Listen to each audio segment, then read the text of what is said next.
우리 옆에 분과 함께 인사하겠습니다. 사랑하고 축복합니다. 말씀이 은혜와 구원의 통로입니다.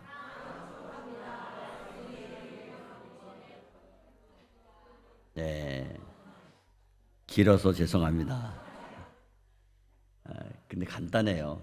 말씀이 은혜와 구원의 통로입니다. 네. 오늘 봉독한 말씀을 가지고 말씀이 주를 찾게 합니다. 그런 제목으로 함께 은혜를 나누려고 합니다. 요즘 운전하시는 분들은 참 내비게이션을 많이 이용합니다. 내비게이션. 뭐 어떤 분은 그럽니다. 세상 살아가면서 두 여자의 말만 들으면 된다. 하나는 내비게이션에서 나오는 여자의 말을 잘 들으면 어딘가 집에서는 아내의 말을 잘 들어야 된다. 어쨌든 이 내비게이션이 참 좋아요. 모르는 것도 내비게이션만 있으면 다 찾아갈 수 있습니다. 특별히 실시간 안내를 해줘요, 요즘엔. 그래서 막히는 길을 피해서 갈 수 있도록 안내해 주기도 하고, 또 잘못된 길을 갔을 때는 다시 새로운 길로 알려주기도 합니다. 문제는 업그레이드가 필요한 오래된 내비게이션이 문제입니다. 오래된 내비게이션은 자기가 가고 싶은 대로 가고자 하는 사람의 뜻과는 전혀 관계없이 막 돌려대고 힘들게 할 때가 많이 있습니다. 저도 한 번은 오래전에 업그레이드 안 된 그런 내비게이션 쓰다가 설교를 하러 갔는데 빙글빙글 돌다가 교회는 보이는데 저만큼 가서 서서 안 가는 거예요. 안내를 안 해주는 거예요. 그래가지고 거기다 차를 세워놓고 시간은 다 돼가지고 뛰어서 가서 설교 시간에 맞춰서 설교했던 그런 기억이 있어요. 이 내비게이션이 편리하면서도 또 문제를 일으킬 수 있다는 거예요. 이처럼 오늘날도 오래된 성도들이 업그레이드가 필요한 내비게이션처럼 고집스러울 때가 있다는 겁니다. 의도적으로 하나님의 뜻을 거역하는 것은 아니지만 오로지 옛날 습관에 익숙해서 자기 고집대로 나 때는 안 그랬는데, 나 때는 이렇게 했는데, 나 때는 이게 맞는데, 이렇게 하면서 자기 뜻대로 안 되면 다 틀렸다고 규정하고 고집을 부립니다. 하지만 지혜로운 성도는 자기의 경험과 자기의 지식을 내려놓고 오직 하나님의 뜻과 말씀을 보고 새로운 길을 찾아가야 되는 것입니다. 초대교회는 바로 이렇게 새롭게 복음을 전하는 사역 속에서 넓은 길로 들어서게 되었던 것입니다.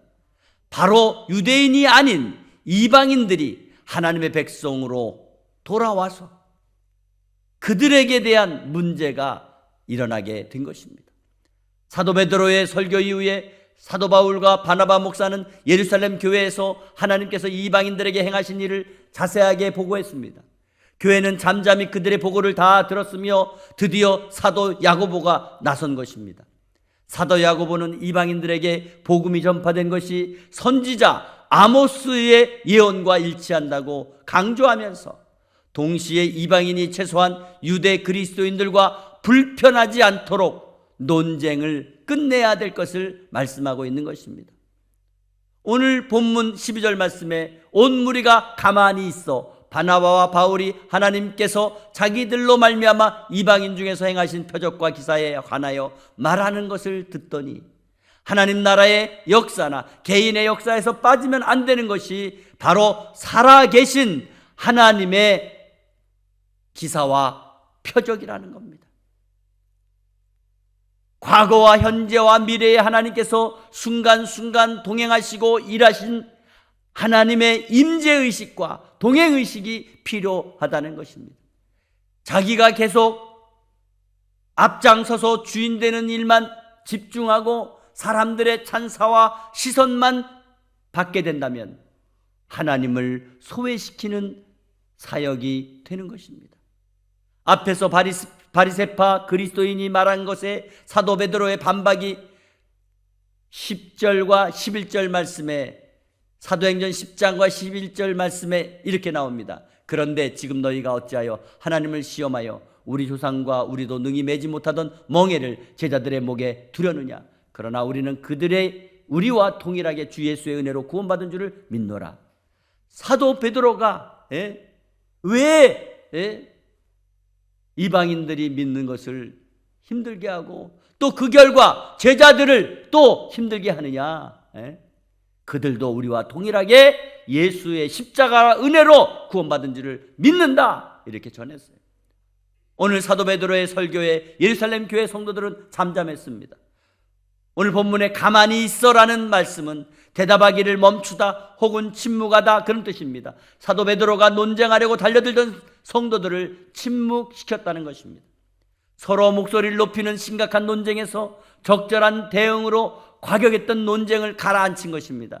이후 예루살렘 교회 성도들이 사도 바울과 바나바 목사의 간증에 귀를 기울인 이유가 사도 베드로의 변증 때문이었음을 알게 된 것입니다.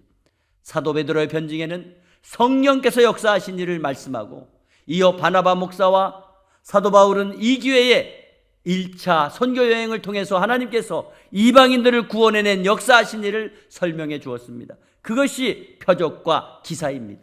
사도 바울은 하나님께서 자기들로 말미암아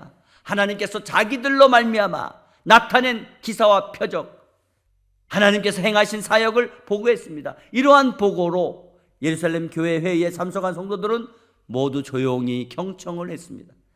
아마 바나바 목사와 사도 바울은 유대인들이 얼마나 적대적이고 교만하고 힘들게 했는지 다 보고했을 것입니다. 동시에 하나님께서 어떻게 이방인들의 마음을 여시고 복음의 능력을 나타내셨는지도 자세히 보고했을 것입니다. 오늘 본문은 사도 바울과 바나바 목사의 간증과 선교에 대해서 자세한 기록은 나와 있지 않습니다. 또 그럴 필요가 없는 것은 그들의 간증은 사도 베드로의 간증과 일치하기 때문입니다. 사도 바울과 바나바 목사는 예루살렘 교회에서 이방인 선교 보고를 했습니다. 그때 보고받은 유대 그리스도인들은 하나님께서 이방인을 얼마나 사랑하는가를 알게 되었고 복음 전도의 상승 효과를 높이 평가하게 된 것입니다. 교회 공동체 안에서 어렵고 힘든 문제는 더욱 소상하게 보고되어줘야 하는 것입니다. 지금 교회 공동체와 함께 소통하는 선교 사역의 현안이 사도 야고보의 설교 내용입니다. 교회는 예수 그리스도 안에서 한 형제와 자매의 공동체입니다. 하나님 안에서 한 형제와 자매의 공동체라는 의미는 서로 생각이 다르고 의견이 달라도 하나님의 말씀을 중심으로 서로 합의하고 수용하고 협력해서 사역해야 된다는 말씀입니다. 오늘 본문에 보면 세 가지 장면이 등장하는데 첫째 장면은 논쟁에 개입하는 사도 야고보의 출연이 있습니다. 사도 야고보는 사도 베드로의 선교 보고에 대해 긍정적인 반응을 보이고 있으며 자기의 입장도 제시했습니다. 두 번째 장면은 사도 야고보의 구약 성경 말씀을 인용하고 있는 것입니다. 그리고 세 번째 장면은 사도 야고보가 지적한 논쟁의 결론을 정확하게 내리고 있습니다. 그러면 오늘 본문은 어떻게 우리에게 설명해 주고 있습니까? 첫째는 사도 베드로를 지지하는 사도 야고보가 있습니다. 오늘 본문 13절 14절 말씀에 말을 마침에 야고보가 대답하여 이르되 형제들아 내 말을 들으라. 하나님이 처음으로 이방인 중에서 자기 이름을 위한 백성을 취하시려고 그들을 돌보신 것을 시므온이 말하였으니 바나바 목사와 사도 바울의 보고가 끝나자 바로 예수님의 형제인 사도 야고보가 등장한 것입니다. 그는 예루살렘 교회에서 꽤 비중이 있는 역할을 감당하고 있었습니다. 어쩌면 예루살렘 교회에서 큰 박해를 받고 있을 때 사도들까지 다 피신했습니다. 그때에 예루살렘 교회를 지키며 성도들을 양육했던 지도자로서 그의 회의를 결론 지을 만한 권위 있는 발언으로 받은 것입니다. 사도 야고보가 사도 베드로의 설교 내용만 언급한 것은 매우 지혜로웠습니다. 예루살렘 교회 안에 이방인들의 율법 준수와 관련하여 사도 바울과 바나바 목사와 적대시하려는 성도가 거기에 많이 있었습니다. 거기에다가 사도 바울과 바나바 목사는 논쟁의 당사자들이기도 합니다. 사도 야고보는 먼저 그곳 사람들을 형제들아 이렇게 불렀습니다. 형제들아. 어떤 결론이 나더라도 교회 공동체라고 하는 것을 상기시키기 위한 명칭이 형제들아. 논쟁의 당사자들을 직접 지지하기보다는 먼저 예수님의 수제자로서 존경받고 있는 사도 베드로의 입장을 상기시켜 주었습니다. 이것은 다른 입장의 성도들도 배려해야 되기 때문에 그렇게 한 것입니다. 이것은 바로 교회 지도자로서 항상 중립 입장에 서야 된다는 것을 보여주고 있습니다. 사도 야고보는 유대인 그리스도인들을 배려하는 지혜가 있어서 먼저 고넬료의 사건을 하나님께서 처음으로 이방인 중에서 자기 이름을 위해 백성을 취하시려고 그들을 돌보신 것이라고 규정지어 설명을 했습니다. 물론 이전에도 이방인들이 구원받은 일이 있었습니다. 그렇지만 초대교회에서 고넬료에게 성령이 임한 사건은 공식적으로 하나님께서 이방인들을 자기 백성으로 삼으신 사건으로 보아야 한다는 것입니다. 즉 이방인 중에서 이방인 그리스도인이 선택받았다는 것입니다.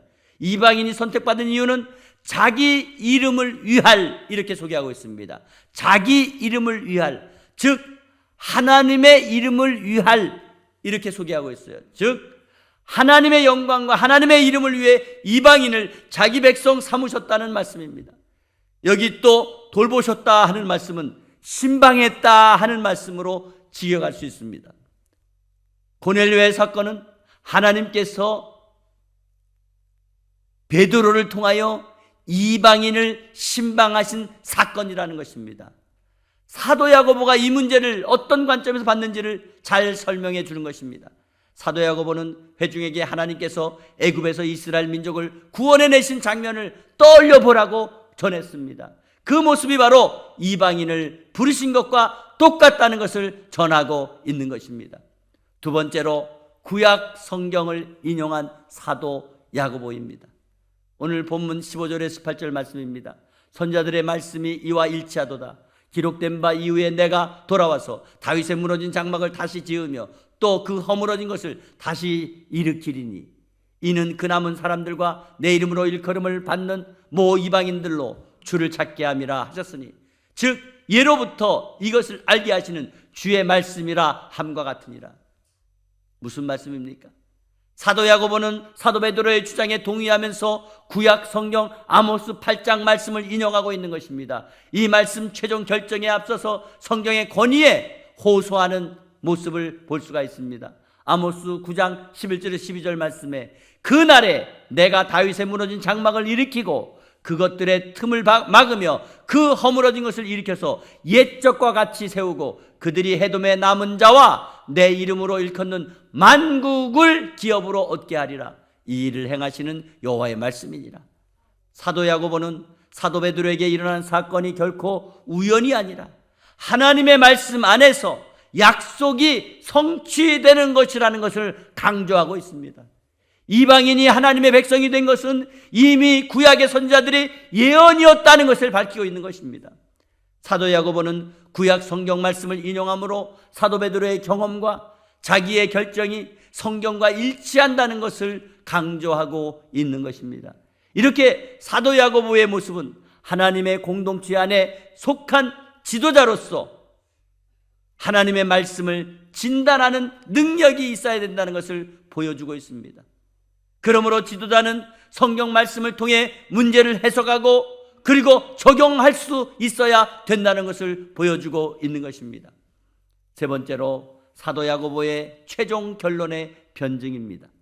오늘 본문 19절에서 21절 말씀입니다. 그러므로 내 의견에는 이방인 중에서 하나님께로 돌아오는 자들을 괴롭게 하지 말고 다만 우상의 더러운 것과 음행과 목매어 죽인 것과 피를 멀리하라고 편지하는 것이 옳으니 이는 예로부터 각 서에서 모세를 전하는 자가 있어 안식일마다 회당에서 그 글을 읽음이라 하더라.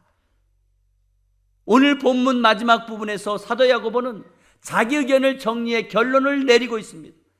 사도 야고보가 내 의견에는 하는 말을 했지만은 단순히 자기 의견만을 말하는 것이 아닙니다. 자기가 최종 결정권자가 아니기 때문에 의견과 판결 사이에 강한 주장을 어필하고 있는 것을 볼 수 있습니다. 이러한 상황은 초대 예루살렘 교회의 리더십이 어떻게 작용하고 있는지를 보여주고 있습니다. 나중에 사도들과 장로들이 상의해서 결정하는 것을 보게 되면 어느 한 사람의 의견에 좌지우지되지 않는 그런 상황이었음을 보여주고 있습니다.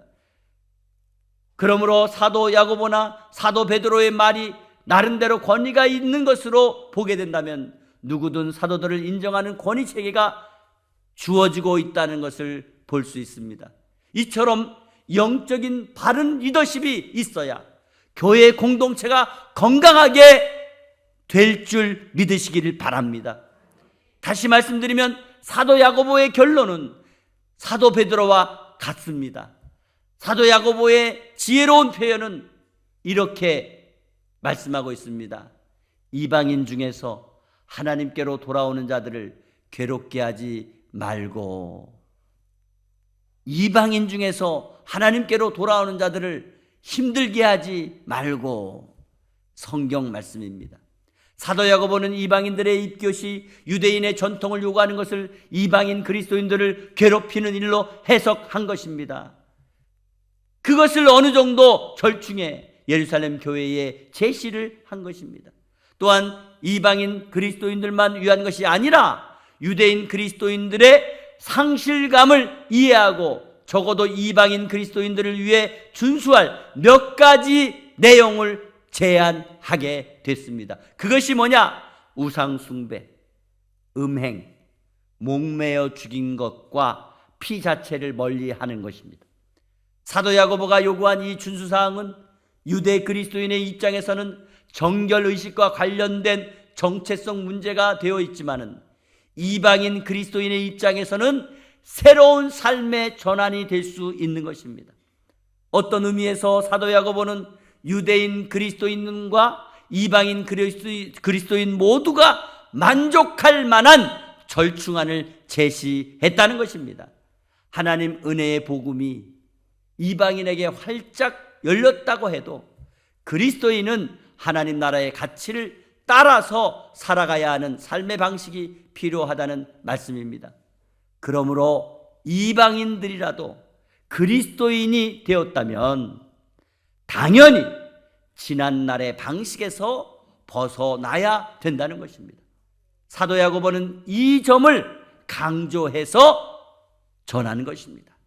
사도 야고보의 금지 조항은 윤리적인 삶의 개선과 관계가 있는 것입니다.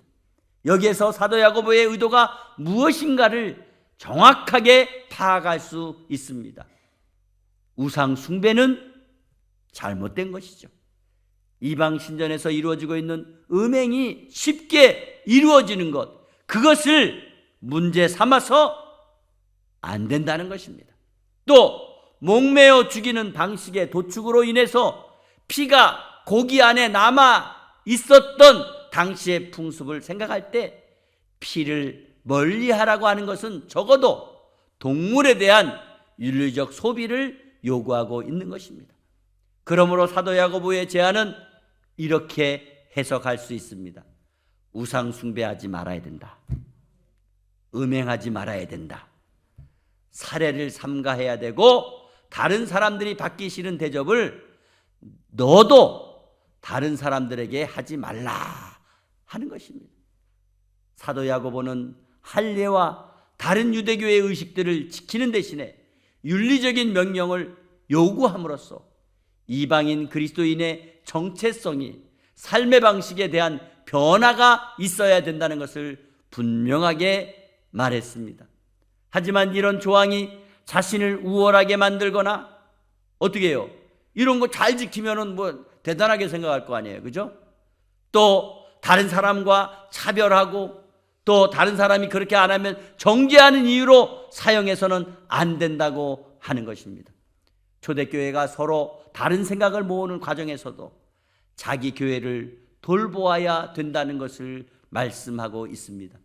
교회는 서로 다른 생각에서 하나님의 뜻을 찾고 실천하는 공동체라고 하는 것을 정확하게 인식하고 거기에 맞는 삶의 방식을 성경 말씀을 통해서 삶의 변화로 받아들여야 된다는 말씀입니다. 성경 말씀을 가르치는 것은 말씀을 통해서 말씀이 다루어가는 모든 상황이 성숙한 회의를 통해 주님의 뜻이 성취해 나가게 해야 된다는 것입니다. 마치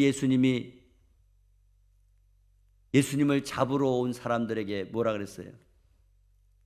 베드로가 칼을 들었을 때에 칼을 들면 칼로 망한다. 칼을 거두어라. 내가 지금이라도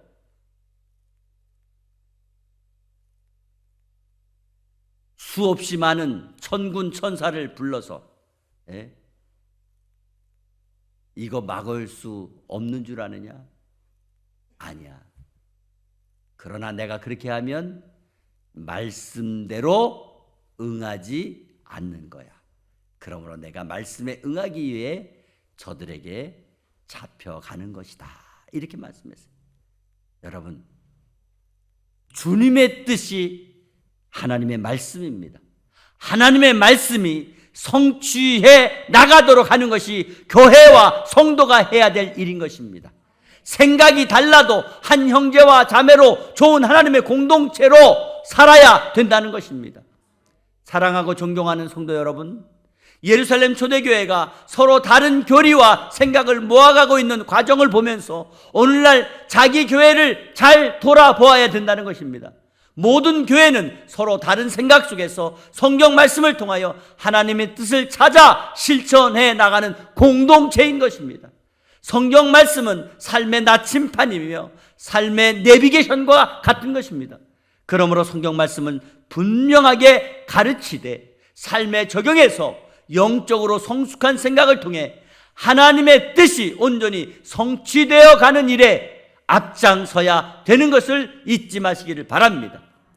교회는 생각이 각각 다른 사람이라고 하더라도 오직 성경 말씀에 순종하고 한 형제와 한 자매로서 좋은 하나님 나라의 공동체로 천국을 만들어가는 은혜가 저와 여러분께 있기를 주 예수 그리스도의 이름으로 축원합니다.